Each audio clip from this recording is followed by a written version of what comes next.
Arantzazulaben 3 unibertsitateekin batera, Euskal Herriko Unibertsitatearekin, Mondragon Unibertsitatearekin eta Deustuko Unibertsitatearekin lankidetzan egin dugun ikerketa proiektu baten lehen emaitzak aurkeztea da agerraldiaren helburua.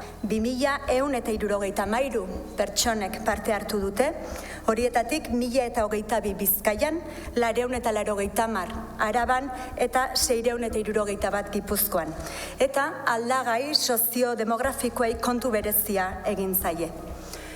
Galdetegiak emaitza deigarriak, desanguratsuak eta oso kontuan hartzekoak azaleratu dizkigu eta gure gizartea hobeto ezagutzeko ere aukera eman digu.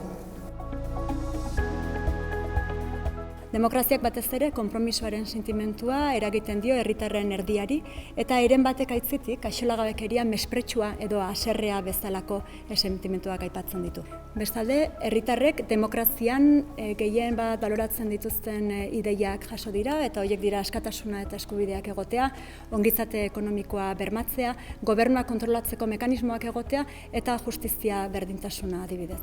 Maila baxuagoko garrantzia ematen diote alderdi politikoei hauteskunde sistemari edo alternantzia aukerei. Beste alde batetik, herritarren 10-6ek ordezkari bidez agintariak aukeratzea hobesten dute parte hartze politiko gisa, baina herritarren eren batek ordezkaritza sistema gainditzeko ereduekin lotzen du demokrazia.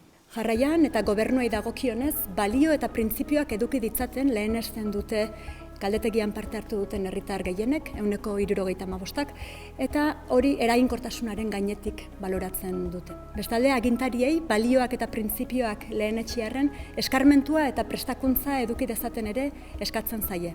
Eta hildo horretan, irizpide zientifikoei eta adituei paper garrantzitsua aitortzen zaie galdetegian.